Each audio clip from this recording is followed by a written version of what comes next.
देश भर के करोड़ों बिजली उपभोक्ताओं के लिए आने वाले समय में बिजली बिल का पूरा गणित बदल सकता है। अब तक लोग सोचते थे कि जितना कम बिजली खर्च करेंगे उतना कम बिल आएगा, लेकिन नया प्रस्ताव कहता है कि भविष्य में आपका बिल सिर्फ यूनिट पर नहीं बल्कि फिक्स चार्ज यानी कि तय मासिक शुल्क पर ज़्यादा निर्भर हो सकता है। केंद्रीय विद्युत प्राधिकरण यानी कि CEA के इस प्रस्ताव ने आम लोगों के बीच चिंता बढ़ा दी है। सवाल ये है कि क्या अब बिजली बचाने का फायदा खत्म हो जाएगा? क्या कम खपत करने वालों को भी मोटा बिल देना पड़ेगा? और आखिर सरकार और बिजली कंपनियां ऐसा बदलाव क्यों चाहती है? देश में बिजली व्यवस्था को लेकर बड़ा बदलाव प्रस्तावित है। CEA ने सुझाव दिया है कि आने वाले वर्षों में बिजली बिल में फिक्स चार्ज का हिस्सा बढ़ाया जाए। अभी तक आम लोगों का बिजली बिल मुख्य रूप से इस बात पर निर्भर करता है कि उन्होंने कितनी बिजली इस्तेमाल की, यानी कि जितना ज़्यादा यूनिट उतना ज़्यादा बिल। लेकिन नए मॉडल में हर महीने एक तय रकम देना ज़रूरी हो सकता है, चाहे बिजली की खपत कम ही क्यों ना हो। अब क्या होता है, ज़्यादा हिस्सा यूनिट आधारित चार्ज, कम हिस्सा फिक्स चार्ज।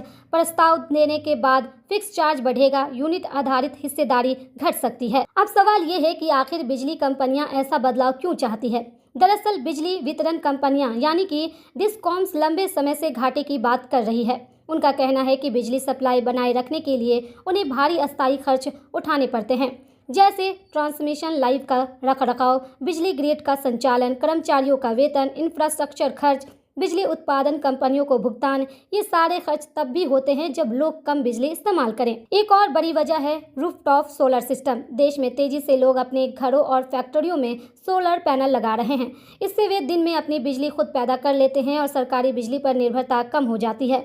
लेकिन जब ज़रूरत पड़ती है तब वही उपभोक्ता सरकारी ग्रिड का इस्तेमाल भी करते हैं, यानी कंपनियों को पूरा नेटवर्क चालू रखना पड़ता है, लेकिन बिजली की खपत कम होने से उनकी कमाई घट जाती है। अब सबसे बड़ा सवाल है, आम लोगों पर इसका असर कितना पड़ेगा? CEA ने सुझाव दिया है कि साल 2030 तक घरेलू और कृषि उपभोक्ताओं के कुल बिजली बिल में फिक्स चार्ज की हिस्सेदारी बढ़ाकर 25% तक की जा सकती है। वहीं व्यापारिक और औद्योगिक उपभोक्ताओं के लिए यह हिस्सा 100% तक करने की सिफारिश की गई है, यानी दुकानों, मॉल, फैक्ट्रियां और बड़े व्यवसायों को हर महीने भारी अस्थायी शुल्क देना पड़ सकता है। इस प्रस्ताव का सबसे बड़ा असर उन लोगों पर पड़ सकता है जो बिजली बचाने की कोशिश करते हैं। अब तक लोग LED बल्ब लगाकर, AC कम चलाकर, बिजली की खपत घटाकर अपना बिल कम कर लेते थे। लेकिन अगर बिल का बड़ा हिस्सा फिक्स चार्ज बन गया तो बजट का फायदा सीमित हो सकता है। मतलब बिजली कम खर्च करने के बावजूद भी एक तय रकम हर महीने देनी पड़ेगी। पुराना सिस्टम कम यूनिट कम बिल, नया प्रस्ताव कम यूनिट ज़्यादा फिक्स चार्ज, बिल में सीमित राहत। हालांकि इस प्रस्ताव को लेकर बहस भी शुरू हो गई है। विशेषज्ञों का एक वर्ग मानता है कि बिजली कंपनियों को आर्थिक रूप से मजबूत बनाना जरूरी है, वरना बिजली व्यवस्था पर असर पड़ सकता है। लेकिन उपभोक्ता संगठनों का कहना है कि इससे आम आदमी पर अतिरिक्त बोझ पड़ेगा और ऊर्जा बचत को बढ़ावा देने की नीति कमजोर होगी। सवाल ये भी उठ रहा है कि जब सरकार खुद बिजली बचाने और सोलर ऊर्जा अपनाने के लिए अभियान चला रही है तो फिर ज़्यादा फिक्स चार्ज लगाना क्या उस नीति के खिलाफ नहीं होगा?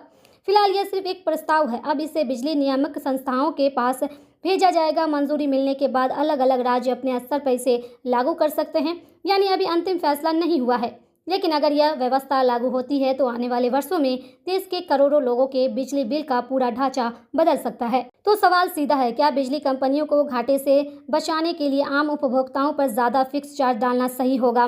क्या इससे बिजली बचाने की आदत कमज़ोर पड़ेगी? और क्या सोलर अपनाने वाले लोगों को भी अतिरिक्त बोझ उठाना पड़ेगा?